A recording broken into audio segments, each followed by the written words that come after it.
जो हुआ अच्छा हुआ, जो हो रहा है वो भी अच्छा हो रहा है और जो होगा वो भी अच्छा होगा।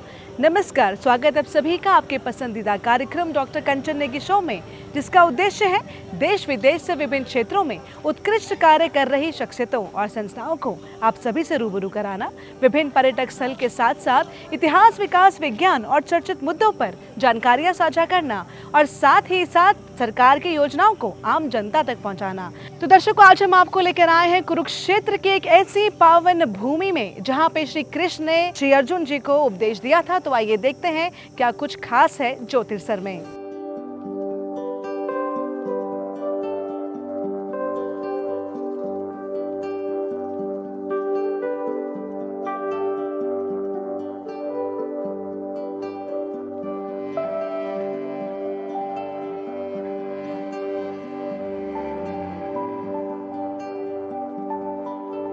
कुरुक्षेत्र के ज्योतिसर का नाम यहाँ पर अक्षय वट वृक्ष के पास एक ज्योतिसर लिंग के नाम पर हजारों साल पहले पड़ा।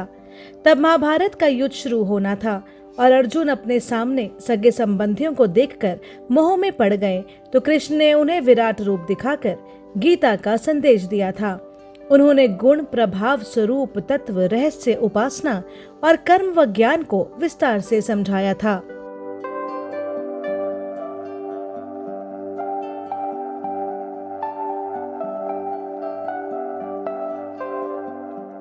तो दर्शकों, फिलहाल हम उपस्थित हैं ज्योतिर्सर में और यहाँ पे हैं पुजारी जी। तो आइए इनसे जानते हैं क्या कुछ इतिहास है इस पावन भूमि का। ये वो मेन पॉइंट है जहाँ भगवान श्री कृष्ण ने दोनों सेनाओं के मध्य में अर्जुन को गीता का ज्ञान दिया था। क्योंकि इस जगह का नाम है ज्योतिसर। ज्योति का मतलब ही ज्ञान है, सर का मतलब सर ज्ञान का सरोवर। ये ज्योतिसर जो है सरस्वती नदी किनारे बसा हुआ है। द्वापर टाइम में यहाँ कुछ भी नहीं था, सिर्फ आधा किलोमीटर पे सरस्वती नदी वास करती थी। जब दोनों सेनाएं कुरुक्षेत्र में आई तो भगवान श्री कृष्ण से अर्जुन ने कहा कि भगवान, मेरा रथ वहाँ खड़ा करो जहाँ से मैं देख सकूँ ये युद्ध किससे करना है, कौन मेरा शत्रु, कौन दोस्त है। तो वो ये पॉइंट है गीता उपदेश स्थल, जहाँ दोनों सेनाओं के मध्य में भगवान श्री कृष्ण ने अर्जुन का रथ खड़ा किया और आदेश दिया कि अर्जुन दोनों सेनाओं को देखो, शंख हो जाए, युद्ध करो। अर्जुन मोहग्रस्त हो गया, भी मेरे गुरु हैं, मेरे पितामह है, मेरा अपना परिवार है, हथियार रख दिए, बोले हे कैसे मैं युद्ध नहीं करूँगा। तो यही 7 श्लोक गीता के हैं। और गीता क्या है कि अर्जुन के सवाल भगवान से जवाब। गीता के 18 अध्याय हैं। जब अर्जुन नहीं माना तो 10वें अध्याय के अंदर भगवान श्री कृष्ण ने अपनी विभूतियों गणना की कि अर्जुन, इस सारे ब्रह्मांड को चलाने वाला मैं हूँ। अर्जुन को फिर भी शंका हुई, तो मेरे दोस्त हैं, मित्र हैं, द्वारका महाराज हैं। फिर 11वें अध्याय में इसी जगह पे भगवान श्री कृष्ण ने अर्जुन को दिव्य दृष्टि दी, विराट रूप दर्शन दिए। और विराट रूप अर्जुन क्या देखता है कि भीष्म पितामह, गुरु द्रोण, कर्ण मारथी, बड़े बड़े योद्धा भगवान के मुख में समा जा रहे हैं, यानी सब मरे हुए दिखा दिए। और कहा अर्जुन, पूछो मैं कौन हूँ, मैं महाकाल हूँ, ये महाभारत मेरे द्वारा हो चुका है, तुम इनको मारने वाले होते कौन हो, ये मुझसे पैदा हुए थे, मुझ में समा जाएंगे, तुम युद्ध करोगे तब भी, ना करोगे तब भी मारे सब जाएंगे, तुम तो निमित्त बन जाओ। तब जाके महाभारत के पहले दिन की शुरुआत यहाँ से हुई थी। यहीं पर हजारों साल पुराना अक्षय वट वृक्ष के दर्शन होते हैं, जो महाभारत युद्ध और गीता संदेश का एकमात्र साक्षी माना जाता है। इसकी शाखाएं दूर दूर तक फैली हैं, जिन्हें काट दिया गया और अब ये कई भागों में है, लेकिन अपने मूल स्थान पर भी ये कायम है।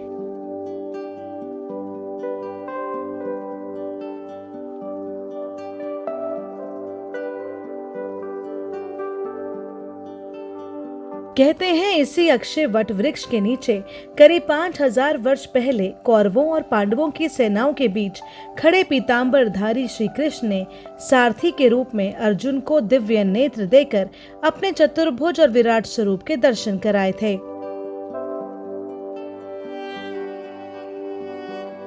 महाभारत की भूमि है, ये 48 कोस की है, यानी लगभग 156 किलोमीटर का एरिया। आज इसमें 5 डिस्ट्रिक्ट आती हैं, डिस्ट्रिक्ट कैथल, करनाल, जींद, पानीपत, कुरुक्षेत्र, ये सब युद्ध भूमि का मैदान था। और गीता के पहले श्लोक में लिखा है कि धर्म क्षेत्रे कुरुक्षेत्रे समवेता, यानी पहले श्लोक धृतराष्ट्र का है। और पहले श्लोक के अंदर धृतराष्ट्र ने कुरुक्षेत्र को धर्म क्षेत्र कहा। उसका कारण क्या था कि यहाँ राजा कुरु का राज्य था। राजा कुरु के नाम से कुरुक्षेत्र है। राजा कुरु ताप्ती नदी के पुत्र थे। ताप्ती सूर्य की पुत्री थी। ताप्ती का विवाह हुआ महाराजा स्वर्ण से, जिनके पुत्र थे राजा कुरु। इन कौरव पांडव के 17 पीढ़ी पहले के पूर्वज, ये भूमि सब बंजर थी, कुछ नहीं था। तब ऋषि मुनि ने कहा कि राजा कुरु अगर इस भूमि पे कुछ चाहते हो तो खुद हल चलाओ, खुद तपस्या करो। तो राजा कुरु ने इस भूमि पे हल चलाया, तपस्या की, तो भगवान प्रसन्न हुए। बोले राजा कुरु मांगो, क्या मांगते हो? बोले भगवान कुरुक्षेत्र तो मेरे नाम से है ही, ये आपके आशीर्वाद से धर्म क्षेत्र हो, देवभूमि कहलाए, देवता लगे वास करें, अच्छे और बुरे कर्मों का फल महान मिले। तो भगवान ने तथास्तु।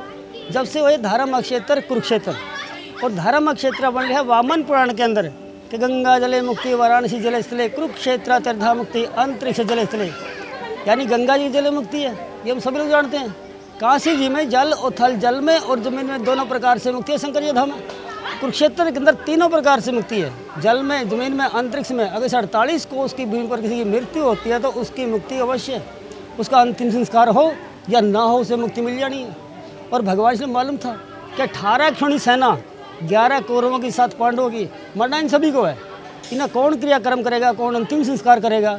जब कोई ठंडा वाला बचेगा नहीं, तो इनको ऐसी जगह ले जाया जाए जहाँ इनकी मुक्ति हो जाए।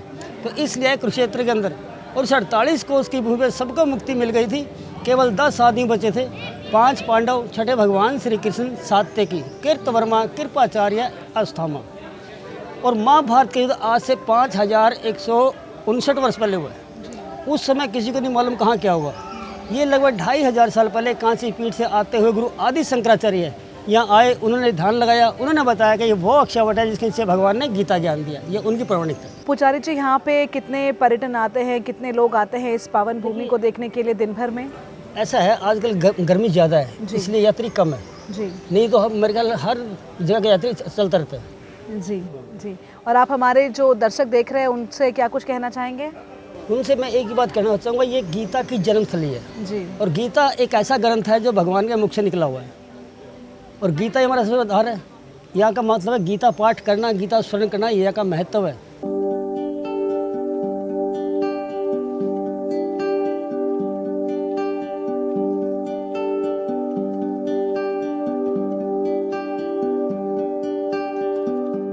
यहाँ के सरपंच द्वारा भी काफी बेहतरीन से इसके सौंदर्यकरण हेतु कदम उठाए गए हैं। ज्योतिसर जो स्थली है, ये स्थली गीता की जन्मस्थली के नाम से मशहूर है। जो गीता का ज्ञान दिया था भगवान श्री कृष्ण ने महाभारत के युद्ध में, तो जो ठीक हमारे पीछे जो स्थान है, इसी स्थान पे भगवान श्री कृष्ण ने गीता का उपदेश दिया था। इस स्थली को पर्यटक तो आते हैं, लेकिन देखने का इतना कुछ पहले नहीं था। लेकिन अभी पिछले 4-5 साल से सरकार ने यहाँ श्री कृष्णा सर्किट के नाम से जो बड़ा प्रोजेक्ट बनाया है, ये प्रोजेक्ट इतना अद्भुत है कि शायद ही ये एशिया में हो। इसको देखने के लिए आए दिन यहाँ पर्यटकों की भीड़ लगी रहती है। जैसे ही ये पर्यटन सुनने में आया है कि ये जो श्री कृष्णा सर्किट के नाम से जो प्रोजेक्ट सरकार ने बनाया है कि ये जुलाई के महीने में, अगले महीने में शायद ये पब्लिक के लिए ओपन कर दें इसको। जितने भी हमारे पूरे वर्ल्ड में जो संस्थाएं हैं, ज़्यादातर संस्थाएं गीता के नाम पर ही हैं, श्री कृष्ण के नाम पर ही हैं। तो अभी जो इसका पिछले वाला एरिया है, सरकार उसको पूरी तरह लगभग डेवलप कर चुकी है। पब्लिक के लिए अभी ओपनली नहीं हुआ है और जल्द ही उम्मीद है कि ओपन हो जाएगा। जो ये एरिया है जहाँ पे श्री भगवान ने गीता का उपदेश दिया था, अभी सुनने में आया है कि सरकार ने यहाँ के लिए बहुत ही जल्द इसकी सरोवर की जो सुबह शाम की आरती है वो सरकार शुरू करने जा रही है, जो कि धर्म के लिए और इसमें आस्था के लिए एक बहुत बड़ा कदम होगा। जो ये श्री कृष्णा सर्किट में जो सरकार ने डेवलप किया है, इसमें 250 करोड़ रुपए जो सरकार ने लगाए हैं, वो एक म्यूज़ियम है। उस म्यूज़ियम में महाभारत के हर पहलू को पूरी अच्छी तरह से दर्शाया गया है। उसमें कोशिश की है सरकार ने कि जैसे ही पर्यटन उसके अंदर जो यात्री उसके अंदर जाएगा देखने के लिए, उसकी जो ज्ञानेंद्रियां हैं, उसकी आंखें, उसके कान, उसकी मतलब को खुशबू जैसे आएगी अंदर, तो बहुत ही शानदार वो बना है। जो जिसकी टिकट एक रखी जाएगी, वो टिकट कितनी होगी वो सरकार ने भी डिसाइड नहीं किया है। लेकिन ये ज़रूर मैं बोल सकता हूँ, क्योंकि मैंने कई बार उसको जैसे ट्रायल सरकार ने उसकी ली है, तो मैंने खुद भी देखी है वो ट्रायल। जैसे ही ये शुरू होगा तो इससे भव्य कोई हरियाणा में तो कोई ऐसा म्यूज़ियम नहीं है कि जिस आधार पे ये म्यूज़ियम बने होंगे।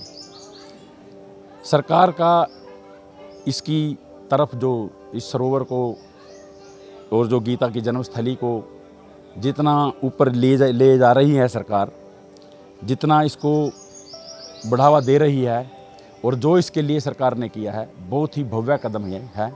और आने वाली जो गीता जयंती है, जो गीता जयंती हमारे कुरुक्षेत्र में पहले अपने एक राष्ट्रीय स्तर पे मनाई जाती थी, अब वो गीता जयंती पिछले 4-5 सालों से इंटरनेशनल लेवल पे मनाई जाती है। अब की बार गीता जयंती का मेन केंद्र बिंदु ज्योतिसर, जो ज्योतिसर में गीता का जन्म हुआ था, तो ये ज्योतिसर स्थली ही होगी। जितना बड़ा सरकार ने इस पर इन्वेस्ट किया है, उस हिसाब से यहाँ पर्यटकों की भीड़ आए दिन बढ़ती जा रही है। और जैसे ये ओपन हो जाएगा, जो कृष्णा सर्किट है, इसके जो ये म्यूज़ियम जिनकी मैं बात कर रहा हूँ, जैसे ये ओपन होगा तो यहाँ पर्यटकों की बहुत ज़्यादा मतलब उम्मीद है कि बहुत ज़्यादा पर्यटक इसको देखने आएंगे। और जो पर्यटक इसको देखने आएंगे वो वास्तव में संतुष्ट होंगे। जैसे ही ये म्यूज़ियम शुरू हो जाएंगे, ओपन हो जाएंगे, तो पर्यटक स्टे किया करेंगे ज्योतिसर में, क्योंकि ये ज्योतिसर में जो ये म्यूज़ियम है, इनको देखने के लिए कम से कम 8 घंटे का समय मेरे हिसाब से चाहिएगा। और इसके बाद जो रात को देखने के लिए हैं वो 200 एक अलग से हैं। तो जो यात्री यहाँ आएंगे दिन में देखने के लिए, उनके लिए अलग से ये म्यूज़ियम रहेंगे, रात को देखने के लिए 100 रहेंगे। तो पूरा 1 दिन का या 2 दिन का यात्री प्रोग्राम ज्योतिसर में रुकने के लिए आएंगे, यहाँ रुक के घूमने के लिए फिर कुरुक्षेत्र जाएंगे। ज्योतिसर में आने का लोगों का नज़रिया ही चेंज हो जाएगा इससे। तो ये हमारी एक बहुत बड़ी उम्मीद भी है और सरकार का इस तरफ बहुत बड़ा कदम भी है। जैसे सरकार ने अयोध्या मंदिर का निर्माण किया, वहाँ की एडवर्टाइजमेंट की, तो उसी तर्ज पे यहाँ पे भी एडवर्टाइजमेंट, और जैसे ही ये शायद अगले महीने शुरू कर दें इसको प्रोजेक्ट को, तो फिर ज्योतिसर में आप 1-2 दिन का रुकने का प्रोग्राम बना के आ सकते हैं। और इसको देखने का जो म्यूज़ियम में जिस आधार पे ये म्यूज़ियम बनाए हुए हैं, मतलब वो आधार अभी कहीं पे देखने को नहीं आया है। ज्योतिसर सरोवर के आसपास मंदिरों की श्रृंखला है, लेकिन श्री कृष्ण का विराट स्वरूपधारी मंदिर और शंकराचार्य का मंदिर प्रमुख है। मंदिरों की दीवारों पर गीता के श्लोक अंकित हैं।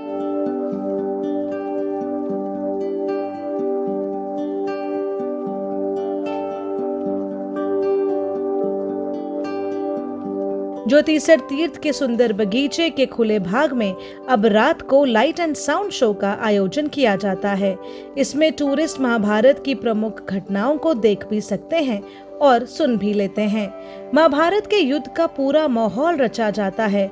युद्ध के दौरान की आवाजें और शोर उसी दौर में ले जाता है।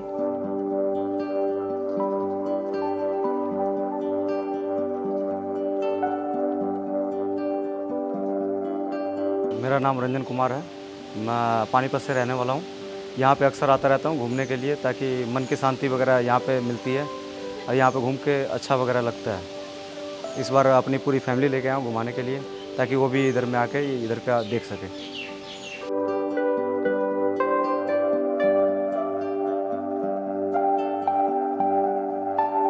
ब्रह्म सरोवर भारत के हरियाणा राज्य के थानेसर में स्थित एक सरोवर है, जो हिंदुओं द्वारा अत्यंत पवित्र माना जाता है।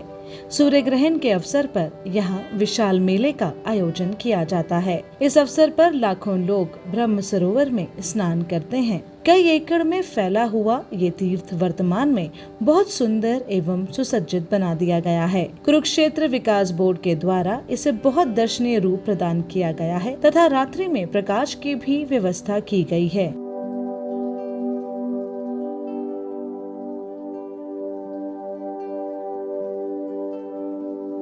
कुरुक्षेत्र के जिन स्थानों की प्रसिद्धि संपूर्ण विश्व में फैली हुई है, उनमें ब्रह्म सरोवर सबसे प्रमुख है। इस तीर्थ के विषय में विभिन्न प्रकार की किंवदंतियां प्रसिद्ध हैं। इस तीर्थ के विषय में महाभारत तथा वामन पुराण में भी उल्लेख मिलता है, जिसमें इस तीर्थ को परमपिता ब्रह्मा जी से जोड़ा गया है। मिथकों की कहानियों के अनुसार ब्रह्मा जी ने एक विशाल यज्ञ के बाद कुरुक्षेत्र की भूमि से ब्रह्मांड का निर्माण किया।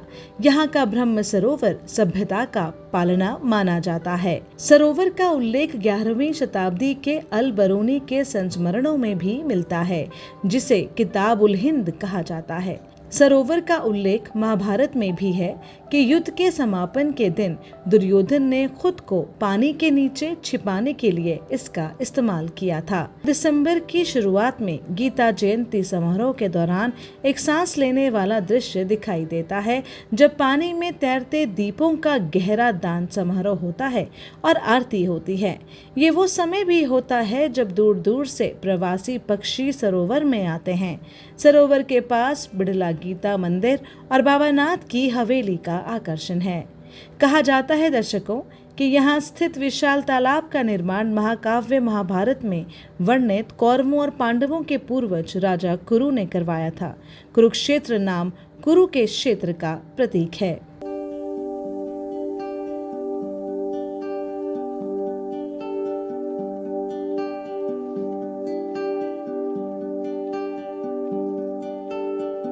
तो दर्शकों, ये था हमारा एपिसोड ज्योतिषार के बारे में, जहां आपने देखा कि किस प्रकार से भगवान श्री कृष्ण ने श्री अर्जुन जी को उपदेश दिया था, गीता का उपदेश। और मान्यता है कि यदि हम भी अपने जीवन में उन उपदेशों का पालन करेंगे तो शायद हमारी ज़िंदगी की सभी जो मुश्किलें हैं वो बिल्कुल आसान हो जाएंगी। और जो एक सबसे अहम चीज़ है वो ये है, कर्म करते जाओ और फल की इच्छा ना कर। और वास्तव में दर्शकों, यदि हम भी अपनी ज़िंदगी में निरंतर काम करते जाएं, मेहनत करते जाएं, बिना फल की इच्छा रखे हुए, तो आप देखिएगा कि अपने आप ही आपको सकारात्मक फल मिलते चले जाएंगे। और इसी उम्मीद के साथ कि डॉक्टर कंचन नेगी शो की टीम फिर हाजिर होगी अगले शनिवार रात 9 बजे सिर्फ उत्तराखंड हेरिटेज मीडिया पर। चलते चलते कहना चाहूँगी, खुद ही को कर बुलंद इतना कि हर तकदीर से पहले खुदा बंदे से खुद पूछे, बता तेरी रजा क्या है।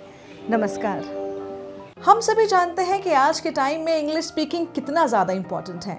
तो क्या आप भी इंग्लिश सीखना चाहते हैं, फर्राटेदार इंग्लिश बोलना चाहते हैं, अच्छे अंग्रेजी के मुहावरों के साथ साथ आम बोलचाल में भी अंग्रेजी का प्रयोग करना चाहते हैं, अपने कॉन्फिडेंस और व्यक्तित्व यानी पर्सनालिटी का विकास करना चाहते हैं, या अपने अंग्रेजी लेखन को और बेहतर बनाना चाहते हैं, या फिर प्रोफेशनल कम्युनिकेशन स्किल्स सीखना चाहते हैं, आप स्कूल, कॉलेज या कॉम्पिटिटिव एग्जामिनेशंस के लिए इंटरव्यू स्किल्स और ग्रुप डिस्कशंस में पारंगत होना चाहते हैं, तो चाहे आप विद्यार्थी हैं, वर्किंग प्रोफेशनल या house maker, we are here to make your communication skills way better. Summer batch के लिए संपर्क करें doctor Kanchan Negi, founder Ebullient English International Institute, Dehradun.